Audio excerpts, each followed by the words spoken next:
Buenos días, profesor David Navarrete Corbera. Lo primero es agradecerle su colaboración en esta entrevista. Antes de comenzar, me gustaría explicarles brevemente la finalidad de la misma y hacer una pequeña introducción de nuestro invitado. El profesor David Navarrete dicta el curso de competencias de la comunicación en la Universidad César Vallejo desde el 2019. Esta entrevista la utilizaremos para el trabajo de la asignatura Cátedra Vallejo. El objetivo es recoger su percepción y opinión del poemario España aparta de mí este cáliz, de nuestro gran poeta César Vallejo, pues creemos que su opinión nos puede aportar una información muy valiosa para este trabajo. Por eso daré pase a mi compañera que va a iniciar la ronda de preguntas.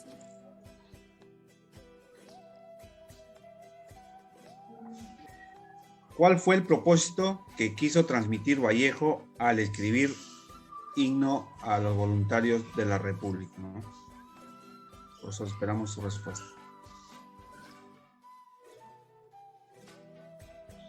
¿Qué tal? Buenos días con todos. Gracias por por la invitación, y espero que lo que pueda compartir con ustedes sea significativo y por lo menos contribuya en algo a su trabajo en realidad. Para un poco para situarnos en el escenario de lo que significa el contexto del poemario, creo que es importante señalar que casi muchos de los poemas de este libro tienen que ver básicamente, tienen ciertas temáticas comunes o recurrentes, ¿no? Siempre hay, por ejemplo, este poemario, y específicamente el poema que me cita, es como una suerte de un himno, como una suerte de canto hacia la lucha misma, pero hacia la defensa de una patria en este caso. Entonces, un himno tiene que ver básicamente con una suerte de alegoría lírica en el que se refuerza la lucha, en el que se incita a defender un terreno, una patria también. Pero en este caso, el poema en concreto, el que me menciona, tiene que ver con una viva hacia los hombres que están luchando por la República, mejor dicho, ¿no? A partir del propio contexto de la Guerra Civil Española. ¿Qué representa Pedro Rojas para César Vallejo en su poemario? Por favor. Pedro es un ser fundacional. Sobre la base de la imagen de Pedro se funda el mundo eclesiástico. O bueno, en todo caso, Cristo le comienda que ponga la primera piedra, ¿no? O tú serás la primera piedra. Y creo que el rojo, Pedro Rojas, es el típico color propio de la ideología marxista que converge en este personaje. Ojo, y en el poemario central, Pedro Rojas es el líder, ¿no? Pero no es el líder que está por encima de sus camaradas. Es el líder que es ferroviario y hombre, ¿no? Lo han matado, ese es el líder típico que necesita la revolución y que necesita el hombre que lucha por la revolución, porque no olvidemos que la república se defiende a partir del apoyo de las fuerzas comunistas, mientras que en el lado de Franco, el fascismo, ¿no? La falange está representada básicamente por el apoyo de Hitler, ¿no? Lo de Wernicke, por ejemplo, es parte de eso. Entonces Pedro Rojas es el líder, el ideal marxista, el revolucionario que dirige al pueblo, ¿no? Pluma de carne, lo han matado, pasa, ¿no? Papel al viento, lo han matado, pasa. Entonces, creo que esa figura humana, porque no es pluma de escritura, pluma es escritura, ¿no?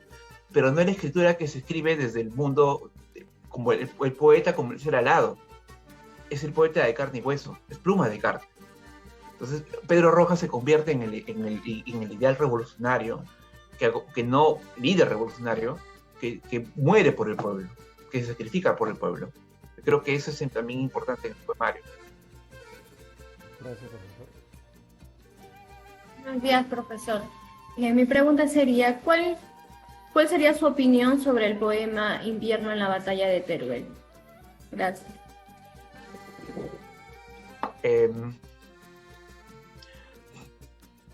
De lo que recuerdo, yo pienso que los poemas de este libro se van a suceder constantemente, o va a haber cierta similitud, pero creo que la gran diferencia la puede marcar a quién se dirige la voz poética en el momento determinado. En el primer poema, por ejemplo, que comentaba Víctor, o que Víctor preguntó, tiene que ver básicamente la voz poética en el contexto de guerra, de lucha y de muerte, ¿no? Se dirige al miliciano. en el poema que comentó su compañero Nelson, se dirige la figura en torno al contexto del líder revolucionario. En este caso, en este poema, me pregunta usted, pienso que está dirigido al guerrero, al hombre que transita por la muerte, pero en el contexto, o sea, es también pensar en el escenario físico, geográfico, que envuelve la lucha misma. No recuerdo muy bien el poemario, no recuerdo con exactitud, mejor dicho, gran parte del poema, pero noto, por ejemplo, que el sentimiento de muerte y malestar que acompaña al soldado, que quizás se presenta en el primer poema que mencionaba Víctor, aquí se presenta, pero se magnifica también cómo es que el escenario geográfico, físico o el medio ambiente incentiva eso. O sea, es como que si la muerte presente en el contexto o la muerte presente en el soldado también se materializa en el espacio físico, porque no es una descripción, por ejemplo, calurosa, no es una descripción donde, por ejemplo, el sol brilla, el arco iris sale, ¿no? Y los pajaritos cantan por los árboles, no. Es una descripción fría, es una descripción diurna, es una descripción de las gotas que caen de rocío y el frío y el hielo también.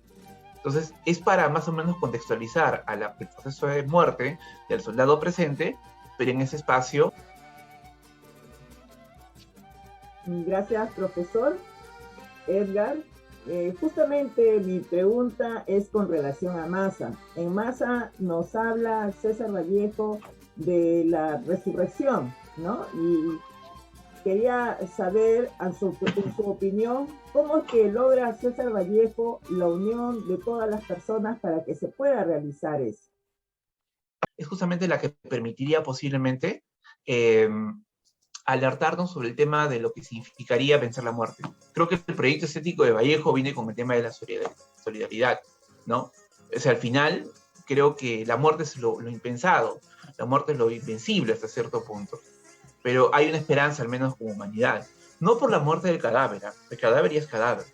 O sea, y Vallejo lo dice en otros artículos, por ejemplo, cuando una nación, cuando un estado, cuando un pueblo manda a sus jóvenes a la guerra, ya les quitó su personalidad, ya los convirtió en cadáveres.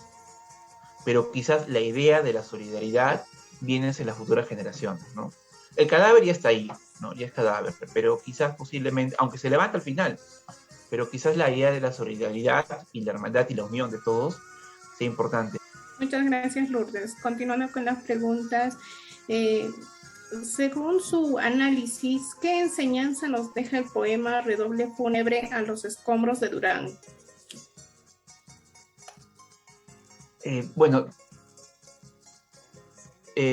Yo recuerdo del poema básicamente dos aspectos importantes, ¿no? Creo que es uno de los poemas más métricos y a la vez más técnicos en el sentido de que se utiliza bastante las figuras literarias, como por ejemplo las anáforas, porque al inicio de cada verso hay como una misma frase, ¿no? Hay la invocación a la figura del Padre Polvo que sube de España, me parece que también tiene el poemario en ese caso, ¿no?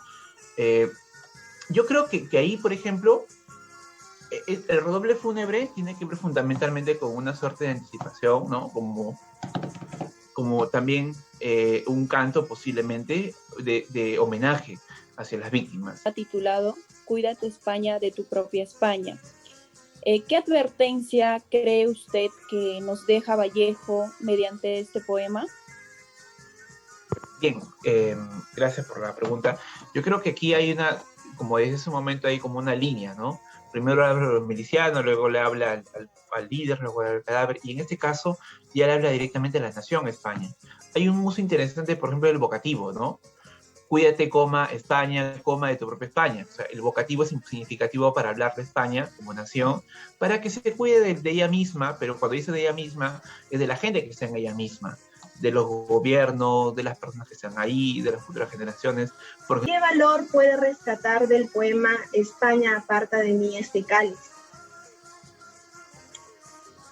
Creo que el poemario es la convergencia al final, ¿no? Porque ya vimos que desde un inicio viene el dolor, la muerte, la desesperanza, el cadáver, la tumba, el ambiente inhóspito, el miliciano, la lucha, ¿no? El sacrificio, el reconocimiento del cadáver como ser humano, la esperanza, la solidaridad también.